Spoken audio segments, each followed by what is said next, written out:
Welcome to the living room, our living room specifically, and where we just give you a look at what real estate agents do all the time. Halloween was yesterday, which means today is November 1st. So, Merry Christmas, everyone.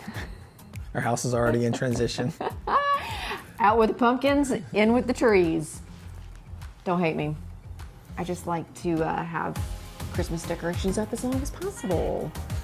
We have, I guess since Henry was born, Henry is 12, we've kind of done a family theme Halloween until this year. Our kids are getting old enough where they have stronger opinions. Well, and to be honest, I didn't even, Halloween wasn't really on my radar. I mean, I don't know. It wasn't on my radar this year. I mean, I obviously knew it was coming, but did not really think that through. And so Hazel decided she was going to be a witch, and Henry decided he was going to be a zombie.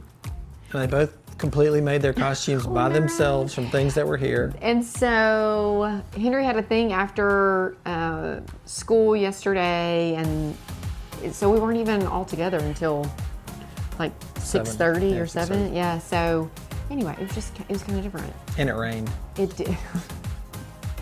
It rained, but that's over now. And so we're on to It's Christmas time. Christmas. No, Thanksgiving. We observe Thanksgiving, don't worry, and Scott's birthday.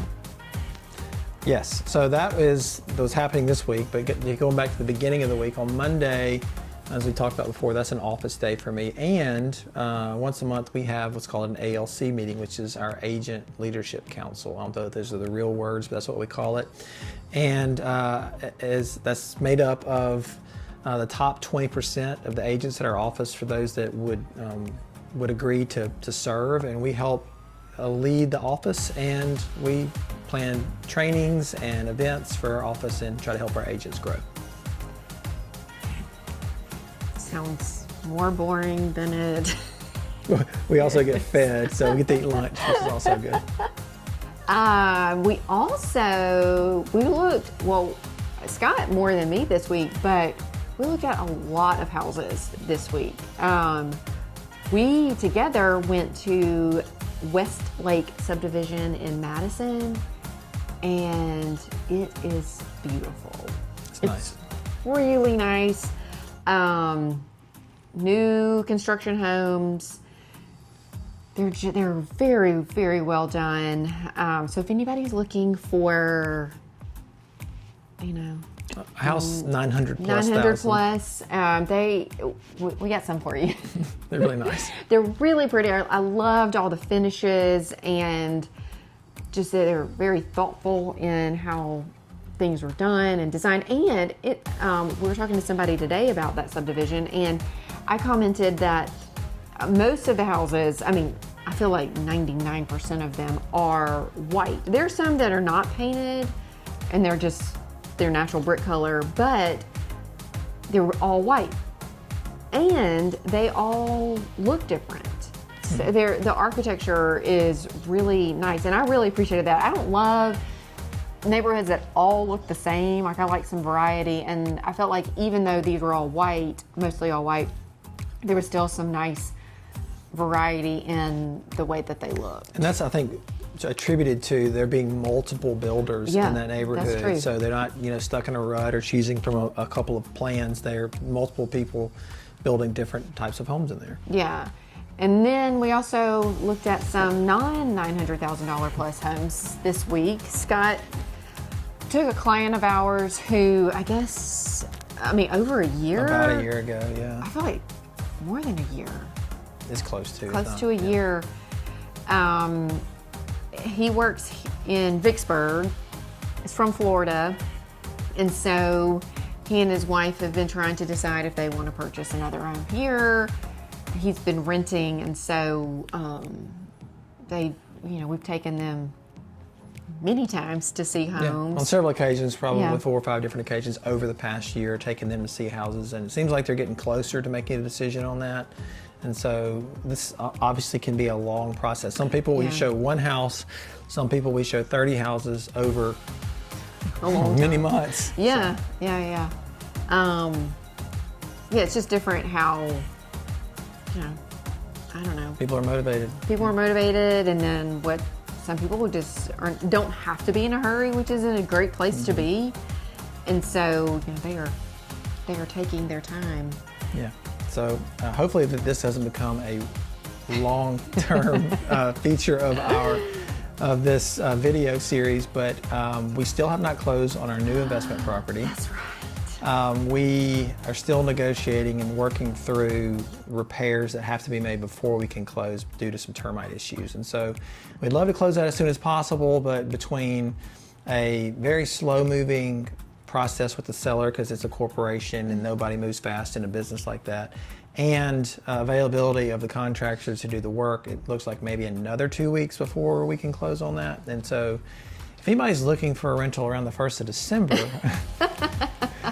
let us know.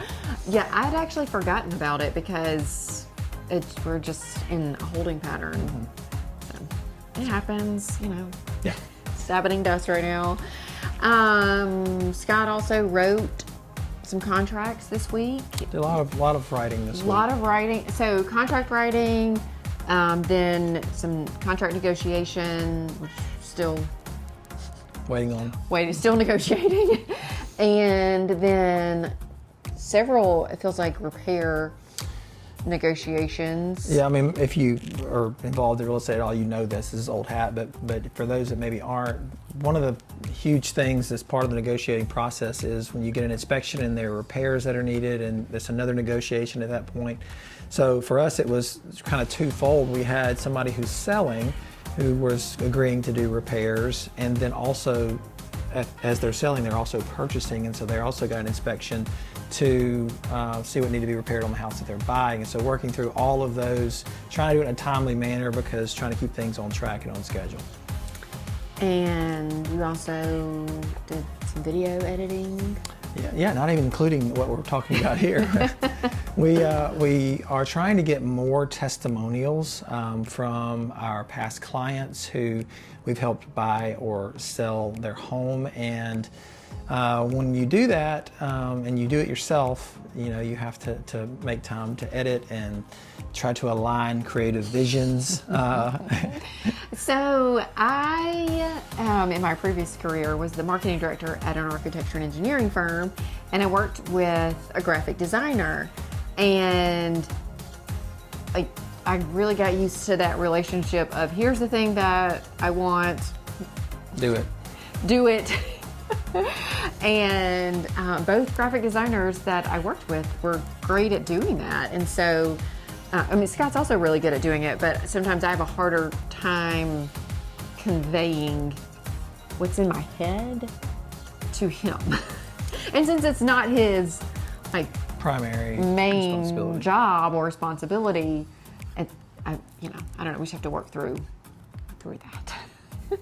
So here we are, another one to edit. Yeah. So he has several things on his to-do list. And we've been flawless so far, so there'll be very little editing in this video. Well, and I like that these don't have to be perfect, though. No, they're far from it. Well, yes. The editing is totally fine. This is real life. This is real life. That's what we're here for. Yeah. We also had, Hazel, our daughter, competed in her school spelling bee today. So this was after winning her class spelling bee. Oh yeah, they do that. She advanced to the school spelling bee. So she did well. She made it further than a lot, and I was proud of her for even spelling some of those words, because I legit had to Google what several words were. Yeah, and she was, I guess, top 8 out of 35 kids. So she did well. She made it through 7 or 8 rounds. It was great. And ultimately, what tripped her up was stylistic. She tried to keep the E in there from style, but it disappears when you go to stylistic. So that tripped her up, but we're super proud of her. And yeah, she did great. She's not going to be on TV, though. Okay, so I think that's it for right now. And next week, hopefully, this place is going to be fully decked out. There's going to be a tree behind us. There will be a tree right there. So I look forward to that. I hope all of you do too. I can't wait to get it out of the attic. Yeah. Please, please let the lights work this year. Not a chance. See you next week. Bye.